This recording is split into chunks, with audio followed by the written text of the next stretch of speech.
Hello, everyone. How's everyone doing? Professor Spiller, how are you doing?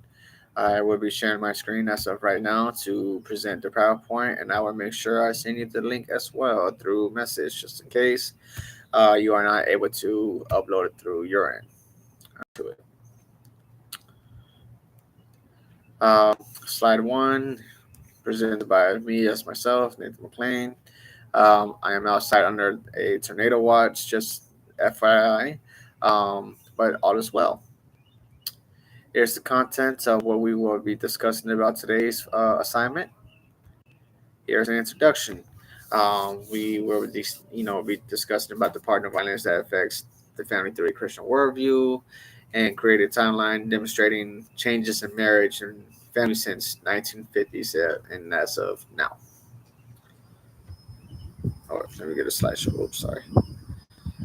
Okay. So, intimate partner violence. Intimate partner violence means that it's a behavior that causes physical, sexual, or psychological harm.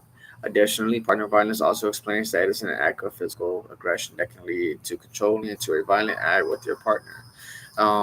This also means that, back in the Bible days, if you think about it, they use violence as a justifiable act to discipline in a violent tone.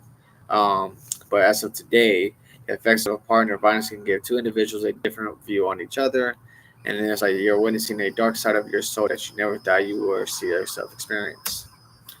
Now, the prevalence families within the United States, according to the the Research Center, almost a quarter of U.S. children under age of 18 live with one parent and no other adults.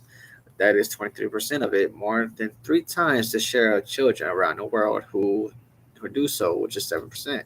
Um, Most family structures are supposed to be, the nuclear family where you have the husband, wife, two or three children, depending how many children that God has blesses you with, and then you have your extended family, which is like your auntie, your grandma, your mom, your mother-in-law, all the other people that's related to you or and with you, um, and that's your extended family. But however, you have single family homes now. You have stepmother, stepfather, stepsister homes, which is kind of like, okay, this is weird.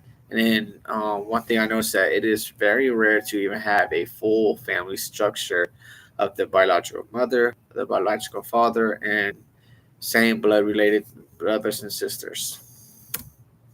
The change in intimate partner violence within the United States since the 1950s to as of today. However, domestic violence is not a new phenomenon. It's nothing new underneath the sun. It has been around, like I said, since the ancient Bible days. You know, which families, household, women, children are especially affected by emotionally and can lead into depression. Also involves physical, sexual, financial, and emotional abuse by one person or another. Back in the Bible days, like I mentioned before, they used domestic violence as a justifiable punishment by an abuser to keep women and children under control.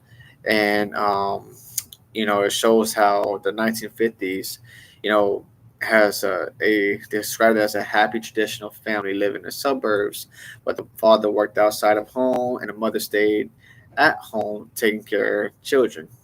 And they did not use drugs to have sex. They didn't get, well, some of them did. I think if you think about back in the 1940s, things actually happened back then, how people got drunk and things like that. Let's go on. Examine a correlation between religion and intimate partner violence, nothing the unique obstacles Christians victims may face. One thing I noticed is that when people do not have God in their lives, violence is a daily thing with their routine. And it's something that I don't think you should have violence within your routine because, I mean, who wants violence in their homes? I mean, I think peace is the correct way to have a peaceful home, a peaceful relationship, a non-abusing relationship, regardless. What can be done through a Christian worldview to stop the violence that is occurring in partnerships? Like I said before, praying, working things out with each other.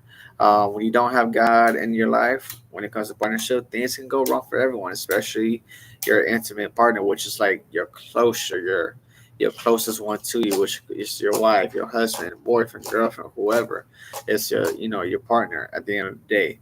Violence is the last thing that God wants you to have inside your heart, or even act upon on a daily basis. Even violence was used as a justified act during the Bible times, like I said before. Generations and things have changed. As of today, people see violence as a crime. Do not realize that some people were raised differently to be held accountable. I believe that a family can be a force for positive and social change within the context of intimate partner violence, because at the end of the day, we fall short of the glory of God. We are also humans, and humans can, not humans, mistakes lead us into a learned lesson, uh, learn lesson concept. And sometimes, when things are not godly, things can evolve into weapons, and intimate partners inside with each other violently or worse, and could be put up on the news as a viral act of violence. Thank you. I hope you enjoyed the presentation. Have a blessed night.